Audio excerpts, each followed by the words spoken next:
चलिए जानते हैं आज के देश और दुनिया की सिलेक्टेड काम की और महत्वपूर्ण बड़ी खबरों को फटाफट अंदाज में। अशोक गहलोत बोले, केवल राहुल गांधी ही दे सकते हैं नरेंद्र मोदी और बीजेपी को चुनौती। पीएम मोदी के राजस्थान दौरे से पहले अशोक गहलोत ने फिर खेला आदिवासी कार्ड। राजस्थान के मुख्यमंत्री अशोक गहलोत ने पीएम नरेंद्र मोदी के दौरे से पहले एक बार फिर बांसवाड़ा जिले के मानगढ़ को राष्ट्रीय स्मारक घोषित करने की मांग उठाई है। पीएम मोदी 1 नवंबर को मानगढ़ धाम आ रहे हैं। मानगढ़ धाम से 3 राज्यों की 99 सीटें साधेंगे मोदी। 1 लाख आदिवासियों की जनसभा होगी। राजस्थान, एमपी और गुजरात के सीएम आएंगे। पोस्ट ऑफिस की पीएम मोदी के निवेश वाली शानदार स्कीम।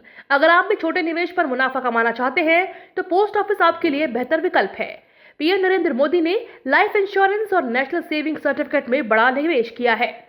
आंकड़ों के अनुसार जून 2020 में उन्होंने एनएससी में 8,43,124 रुपए का निवेश किया है। लाइफ इंश्योरेंस के लिए उन्होंने 1,50,957 रुपए का प्रीमियम जमा किया था। राहुल गांधी के नेतृत्व में तेलंगाना से फिर शुरू होगी भारत जोड़ो यात्रा। कई वरिष्ठ नेता होंगे शामिल। अमित शाह ने कहा, देश की युवा पीढ़ी को दीमक की तरह खत्म करने का काम कर रहा है नारकोटिक्स। अमित शाह फिर आ रहे हैं बिहार। नवंबर के पहले सप्ताह में नीतीश कुमार के गढ़ नालंदा से भरेंगे हुंकार।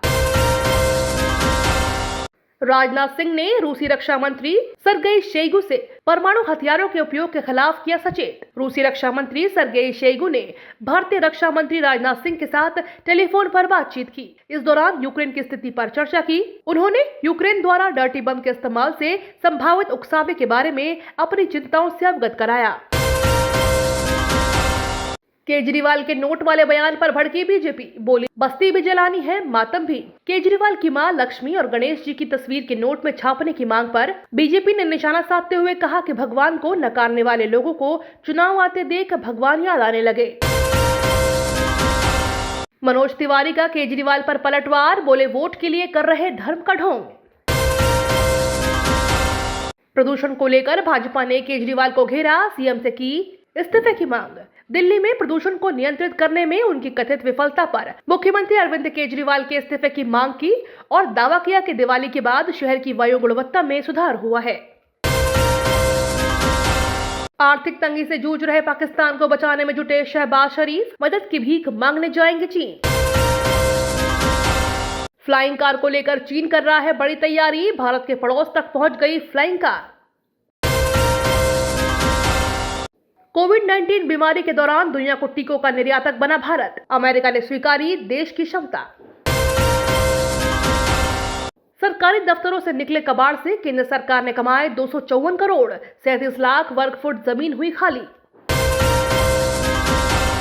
केंद्रीय कर्मचारियों के लिए जरूरी खबर, सरकार ने बदला बड़ा नियम, खत्म होगी पेंशन और ग्रेजुटी। केंद्र सरकार ने कर्मचारियों के लिए एक सख्त चेतावनी भी जारी की है। अगर कर्मचारियों ने इसे अनदेखा किया तो उन्हें अपने रिटायरमेंट के बाद पेंशन व ग्रेजुटी से वंचित होना पड़ेगा। अगर कोई कर्मचारी काम में लापरवाही करता है तो सरकार के नए नियम के अनुसार रिटायरमेंट के बाद उसके पेंशन व ग्रेजुटी रोकने को निर्देश दिया गया है। यह आदेश केंद्रीय कर्मचारियों पर लागू रहेगा। रूस ने रक्षा मंत्री राजनाथ सिंह से की शिकायत। 8 महीने से जारी रूस और यूक्रेन युद्ध थमने का नाम नहीं ले रहा है। पिछले कुछ दिनों से रूस ने यूक्रेन के प्रति आक्रामक रवैया अपना रखा है। इसी बीच रूस ने आशंका जताई है कि यूक्रेन जहरीले परमाणु से बने डर्टी बम का इस्तेमाल कर सकता है। इसको लेकर रूस ने भारत से भी बातचीत की है। रूस ने एटमी ड्रिल शुरू की। पुतिन की मौजूदगी में बैलिस्टिक मिसाइल लॉन्च। तीनों सेनाएं अलर्ट पर। अमेरिका की रूस को चेतावनी, यूक्रेन पर न्यूक्लियर हमला किया तो होगी बहुत बड़ी गलती। यूक्रेन का दावा, कीव की तबाही में पुतिन का साथ दे रहा ईरान। अब रूस को बेच रहा 2000 किलोमीटर रेंज का अराज 2 ड्रोन। डेली ऐसे ही खबरों से अपडेट रहने के लिए चैनल को सब्सक्राइब करके बेल आइकन को दबाना बिल्कुल ना भूलें।